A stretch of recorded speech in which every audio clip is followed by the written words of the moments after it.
Live from New Delhi, you're watching DD India Live, India's voice to the world. I'm Unman Bhattacharya, coming up in the next 30 minutes. Prime Minister Narendra Modi addresses the Parliament of the Republic of Ghana, says progress cannot come without giving voice to the global south.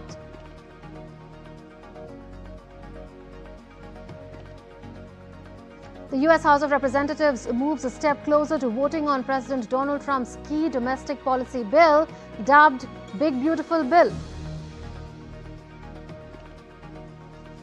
Liverpool's Portuguese forward Diogo Jota dies in a car crash near Zamaro in northwestern Spain.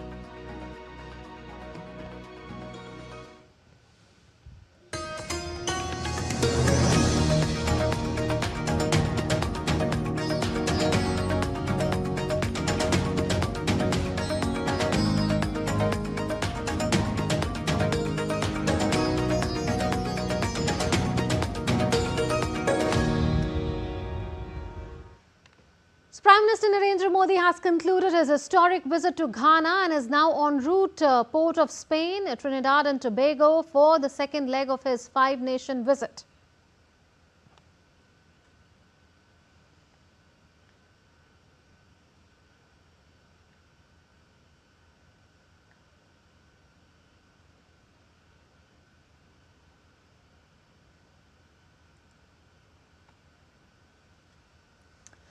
Earlier, Prime Minister Modi addressed a special session of the Parliament of Ghana, becoming the first Indian Prime Minister to do so. Upon his arrival in Parliament, PM Modi was received, in fact, by Speaker of the House, Vice President of Ghana, Jane Nana Opuko Agyemang, and of the opposition leader as well. In his address to Parliament, PM Modi stressed that India is the mother of democracy. He said that it is not just a system, but a path of fundamental values for the country.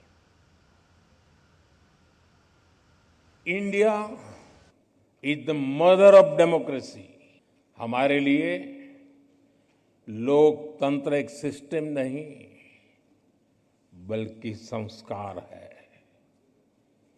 हजारों वर्षों से लोकतंत्र ने भारतीय समाज को निरंतर गति दी है। For us, democracy is not merely a system. It is a part of our fundamental values. From thousands of years ago, we have examples of centers like Vaishali. The Rig Veda, one of the world's oldest scriptures, says, Ano bhadraha kratavo yantu vishwataha. It means, let good thoughts come to us from all directions.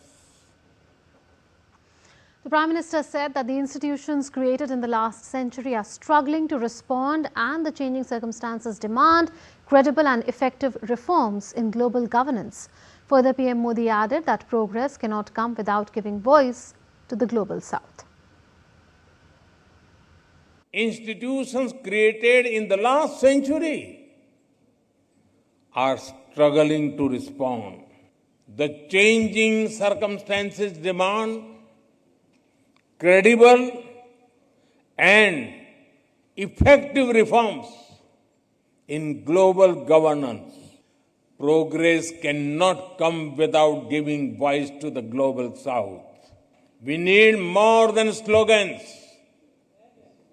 We need action. That is why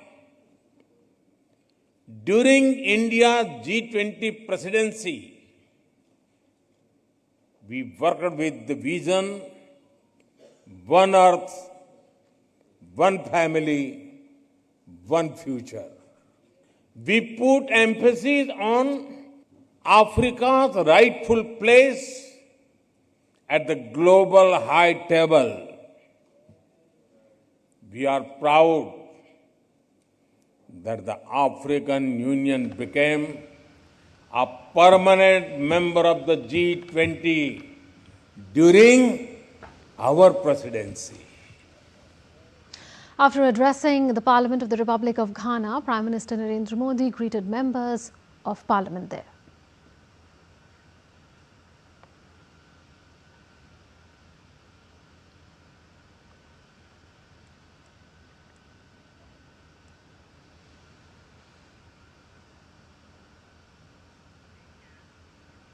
On day 2 of his Ghana visit, Prime Minister visited the former President of Ghana, Kwame Nkrumah's memorial with President Mahama. The two leaders paid their respects to the stalwart of Ghana. The KNMP's mausoleum, designed by Don Arthur, houses the bodies of Dr.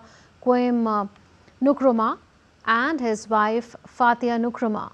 Prime Minister laid a floral wreath and observed a moment of silence in honor of Nkrumah's lasting contributions to freedom, unity and social justice. The tribute paid by Prime Minister reflects India's deep respect for Ghana's rich history and reaffirms the strong bonds of friendship and cooperation between the two countries. The leaders also visited Black Star Square, also known as Independence Square. It's a public square in Accra, Ghana. It was commissioned by Ghana's first president, Kwame Nkrumah, to celebrate the country's independence from British colonial rule in 1957. Earlier on Thursday, the Indian community in Ghana gave a rousing and warm welcome to Prime Minister Modi. Chants of Modi, Modi echoed in the room.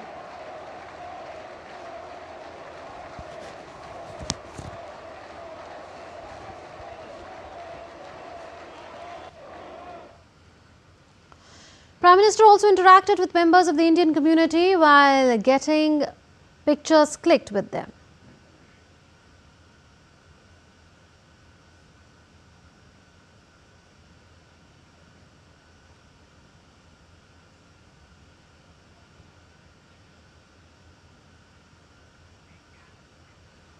Following Ghana's successful visit of the Prime Minister, he has now embarked on a tour to Trinidad and Tobago in the second leg of his 5-nation tour.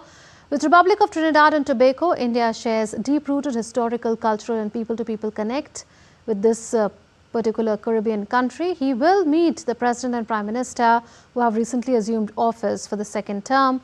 DT India correspondent Akshay Dongre sent us this report. Prime Minister Narendra Modi will arrive in Trinidad and Tobago on July 3rd for a landmark 2-day official visit, his first ever to the Caribbean nation as Prime Minister and the first at this level since 1999. This visit, at the invitation of Prime Minister Kamala Prasad Bharati, comes at a time when India is actively expanding its global footprint through partnerships rooted in culture, commerce and cooperation. With over 40% of Trinidad and Tobago's population being of Indian descent, the emotional and cultural resonance of this visit is immense. The Indian diaspora, some tracing their roots back 5 generations, continues to play a vital role in the country's social and economic fabric. Trinidad and Tobago is also home to a growing number of first-generation Indian entrepreneurs, many of whom see this visit as a chance to boost trade and investment between the two nations. Prime Minister Modi, I think, is one of the more admired leaders in the world. I think we as Indians are very happy with the progress that we see India making. The people of Trinidad, the Indian people in Trinidad, have always identified very closely with their Indian culture.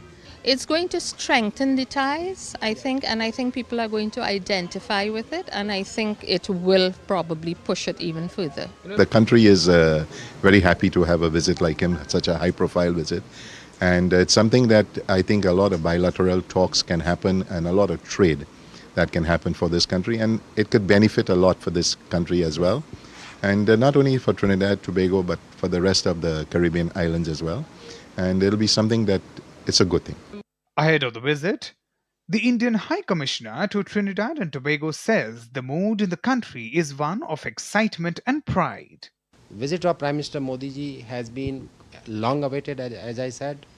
All along in the country, among people, among government, there is a great excitement. They have actually announced a holiday after certain hours on that day. So everyone is looking forward to this. During his stay, Prime Minister Modi is expected to hold high-level talks with both President Christine Carla Kangalu and Prime Minister Prasad Bharati.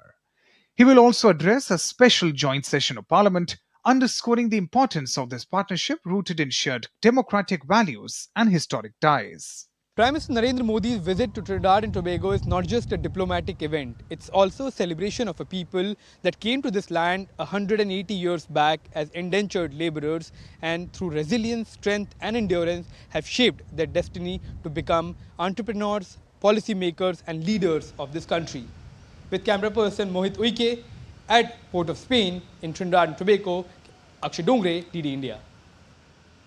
In the United States, Republicans in the House have moved President Donald Trump's tax and spending bill closer to a final vote. Donald Trump's signature tax and spending package, Big Beautiful Bill, was thrown into limbo after Republican leaders in the Congress divided to rein in party rebels, threatening to derail the centerpiece of the president's domestic agenda. The legislation contains many of Trump's top domestic priorities, from tax cuts to immigration enforcement, extending his 2017 tax cuts, scaling back health and food assistance programs, Trump's immigration crackdown, and zero out many green energy incentives.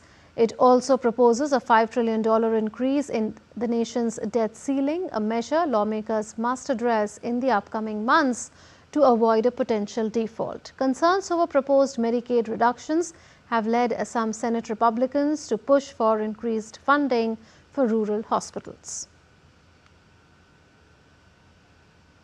Indonesian rescuers raced to find victims in rough seas on Thursday after 5 people died and dozens were left missing. The incident took place when a ferry carrying 65 people sank near the island of Bali. The KMP Tunu Pratama Jaya sank almost half an hour after leaving East Java province's Banyuwangi port on its way to Bali late on Wednesday. The boat was carrying 53 passengers and 12 crew members as well as 22 vehicles, the national agency said. 35 people have been rescued so far, the East Java Rescue Agency said, with the rest still missing. According to Indonesia's Transport Ministry, the ship was rated to carry 67 people and 25 vehicles.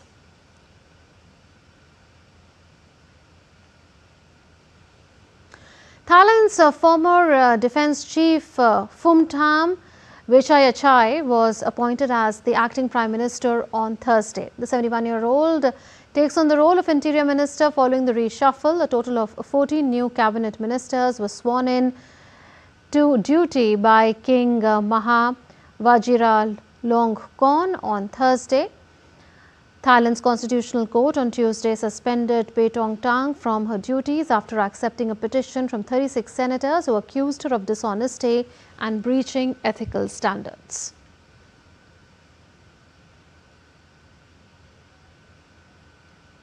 Still to come on this edition of DD India Live, South Korea's parliament revises martial law rules. Europe is reeling under a heat wave with Greek firefighters battle wildfire on the island of Crete.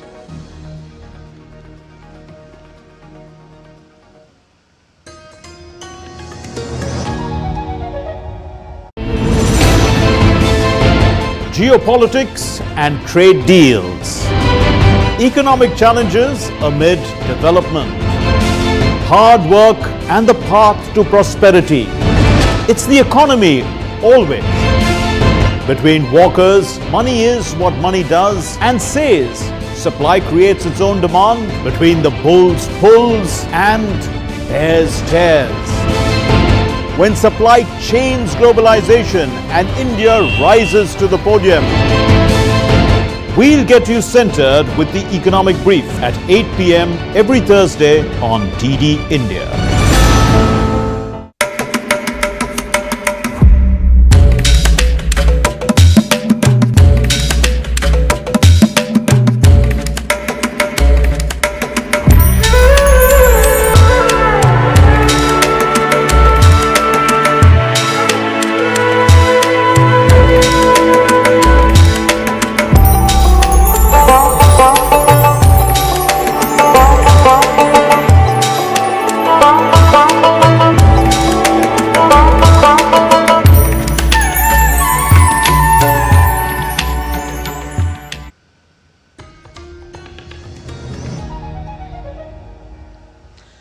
back. You're watching DD India Live with me, Munmun Bhattacharya.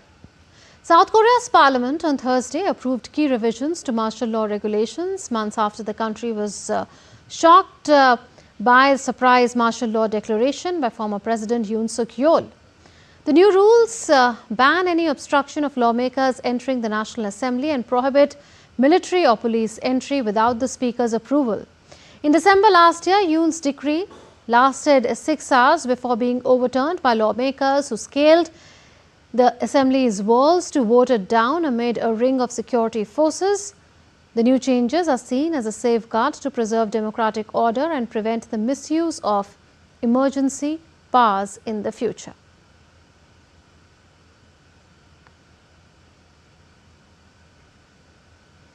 Viral rumors of impending disaster stemming from a comic book prediction have taken the sheen off Japan's tourism boom, with some airlines cancelling flights from Hong Kong due to plunging passenger numbers. The rumors have sparked widespread panic, especially among visitors from Hong Kong and China.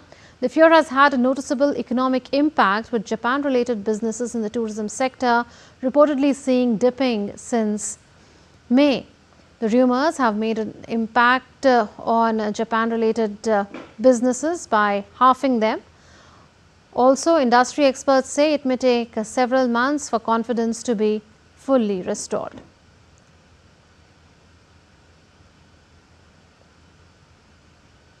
At least 4 people were killed and 14 others were injured in a drive-by shooting in Chicago. A Chicago Police Department statement said that the incident occurred at 11 p.m. when someone in a dark vehicle driving past a crowd on a sidewalk fired into the group. Pastor Donovan Price described the scene as absolutely chaotic and horrifying, saying that although they have witnessed many shootings in the past, they haven't seen anything like this before.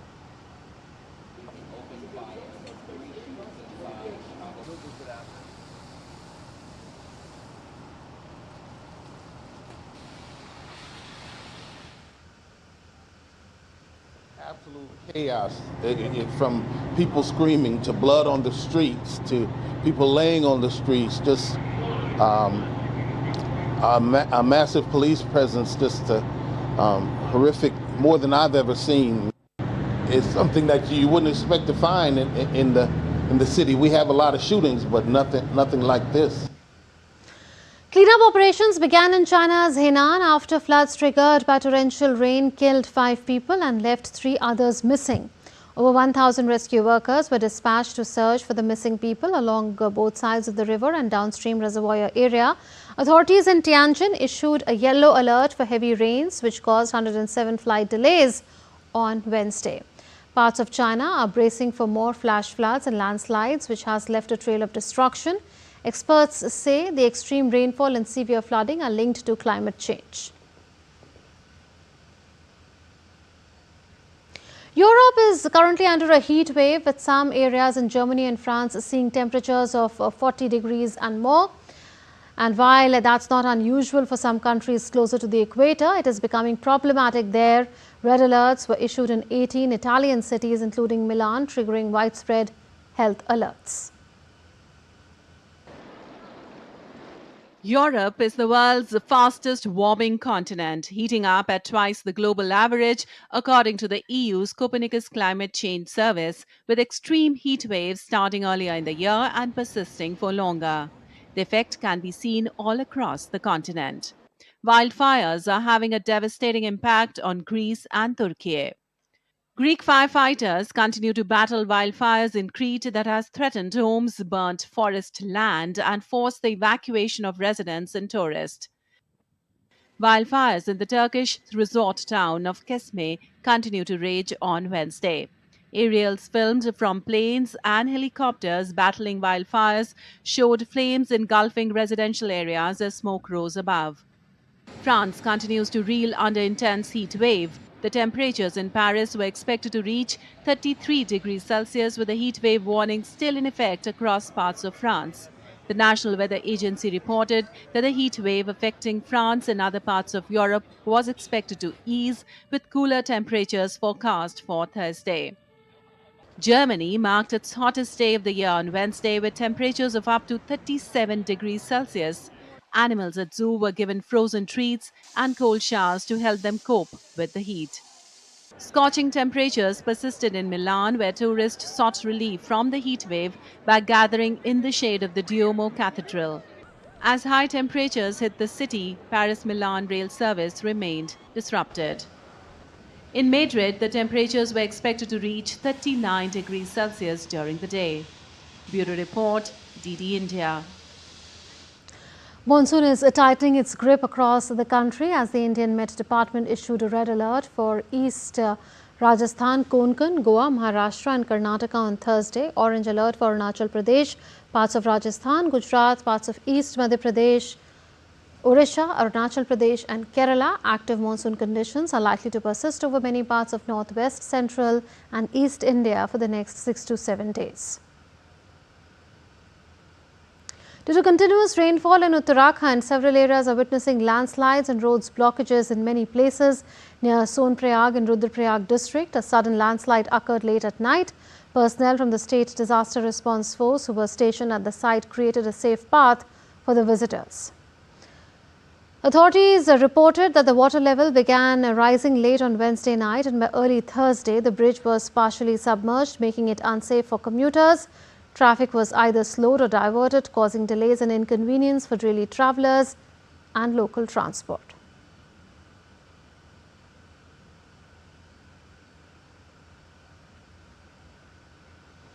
The month-long Skill Fair 2025 organized by Kathmandu Metropolitan City under its Employment and Income Growth, Kathmandu's Prosperity Drive concluded at Nepal's Tundikhel.